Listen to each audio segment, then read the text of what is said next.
Shri Gauri Karunalahari Toya Jakshi Shankarishwari Kayau Shri Gauri Karunalahari Toya Jakshi Shankarishwari.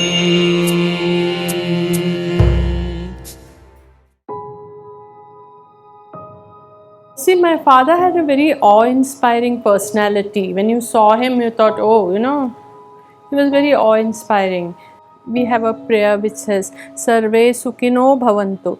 So he had that in him. So he thought everybody should do well. I can see that's why people remember him now 100 years after he's no more, still people show so much love and affection. It's because of the qualities what he had in him.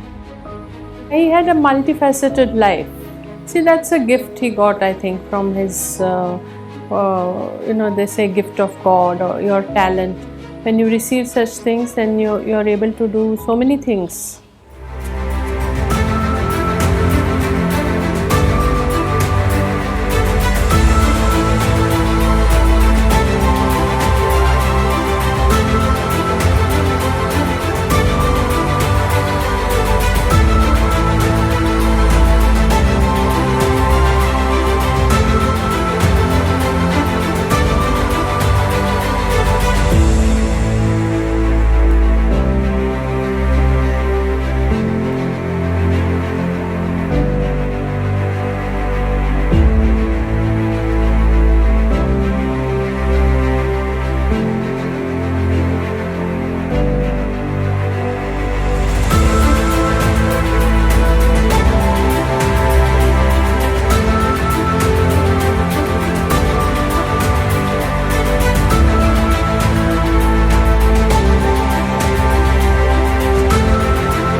It is humanly impossible to believe that one person could be so multifaceted as he was.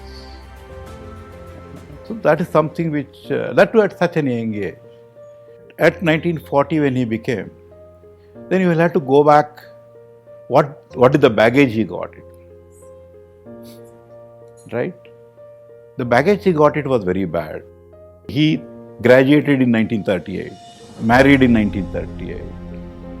In 1939 he went with his father and the entire family for a Euro trip. And when they were in Europe, the World War breaks. And the family comes back, whether the father stays there. He did come back to Bombay, but in Bombay he died. He died in March. In another 5 months, the Maharaja also died. So these were all unanticipated situations.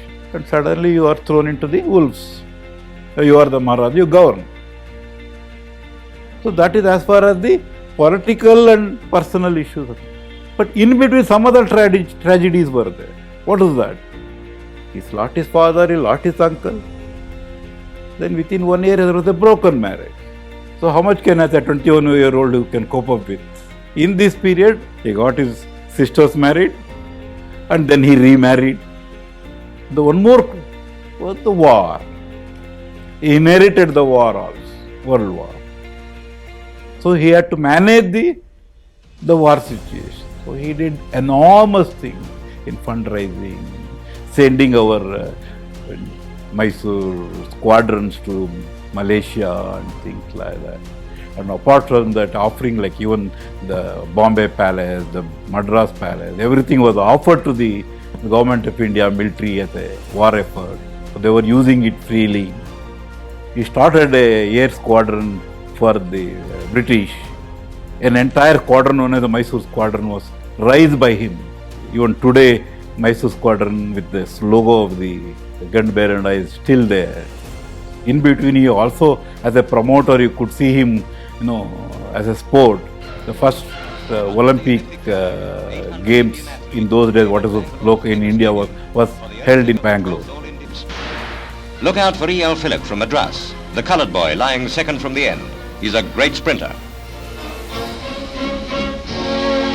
Round the bend he takes the lead, and he holds it to breast the tape in record time.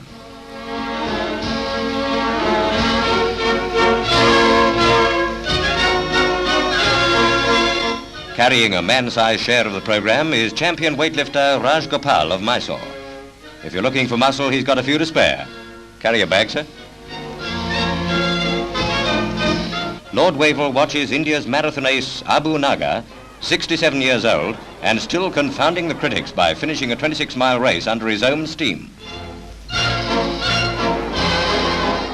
Period he learns music and becomes a composer.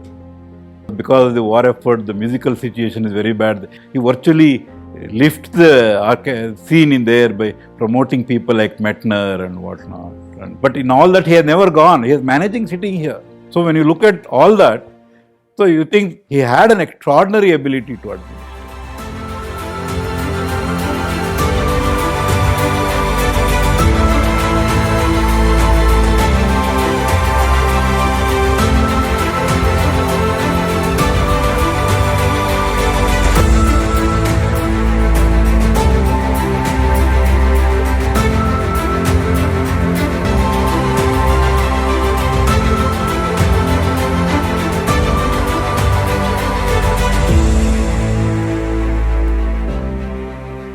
He was also a great connoisseur of cars, wristwatches, guns. He had a great collection of some of finest wristwatches in the world. He was a real connoisseur of watches. I was lucky enough to be handed down, one of them which I'm wearing right now, which was presented to my father. I mean, it is one of my best watches that I own. So. He was also a very sophisticated man with a discerning taste. Even today, the cars that he acquired during his lifetime are centerpieces in the collections of the vintage car enthusiasts in India. And even to this day, they win prizes in car shows in India and all over the world. They had a Italian head mechanic who was in charge of maintaining the cars in those days.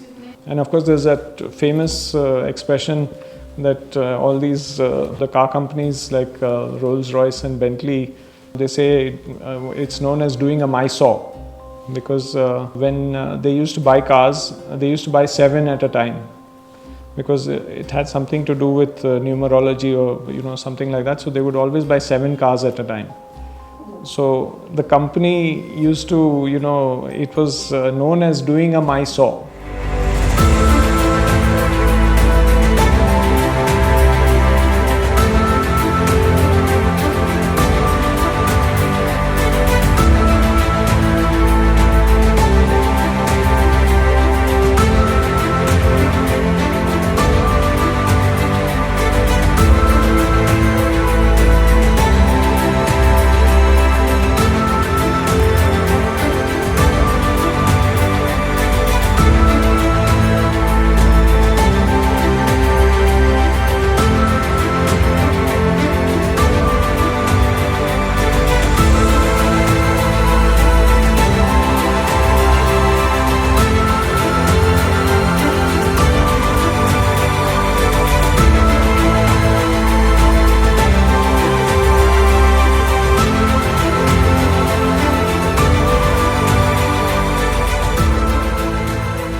We used to hear a lot about my grandfather's as a shikar. Then I heard a lot about my grandfather's his love for music, both Indian classical as well as Western classical. He was the one who introduced my father to Western classical music as well. Especially Beethoven, Mozart and all that.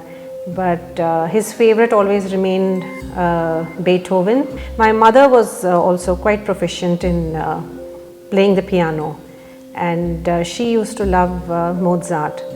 My father was particular that we learnt Carnatic vocal music, so we trained, and as a kind of a tribute or remembering my grandfather, we wanted to learn his kriti called Shiva Shiva Bho. It is, I think, a rendition by M.S. Subbulakshmi. Shiva Shiva Shiva Bho Mahadeva Shiva Bho Mahadeva Shambho Shiva Shiva Shiva Bho Mahadeva Shambho Shiva Shiva Shiva Bho.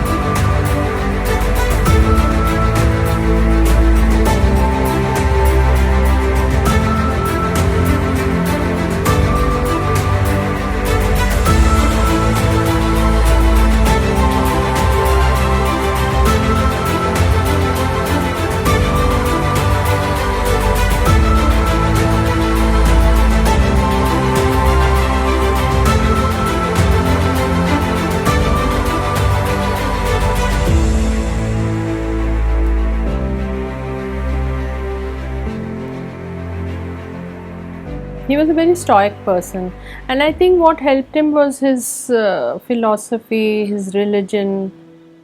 That helps you a lot to accept things, to accept change. He realized what the people liked and he wanted to go with their likes. They all took life as it came, and that's the most important lesson for me, I feel, to take life as it comes to you. And when I've seen them go through that, and if they can go through that, then what we go through is nothing really. He changed it himself and he expected us to follow what he did. I'll tell you, the first change which took place was 1969 was the last darbar which they had in the darbar hall, and he climbed the throne. So after that, in 1970, the privileges and all were taken away, and then he didn't have any grand darbar at that time.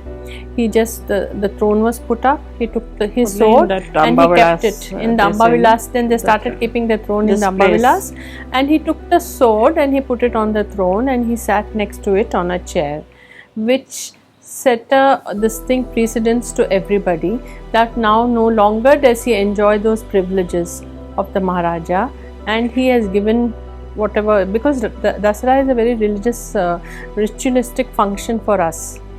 He did the rituals, put the sword on the throne, and he sat down next to it. So that itself speaks volumes.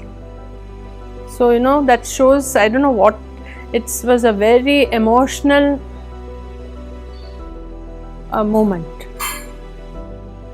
And only he could have done that.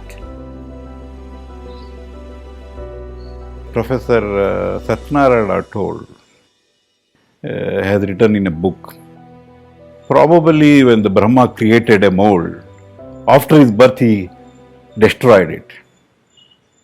Shri Jaya Chamundiga, Shri Jaya Chamendra, Shri Jaya Chamundiga, Shri Jaya Chamendra, Namankita Bhumindra Lalamana Mudade, Namankita Bhumindra Lalamana Mudade, Kayau Shri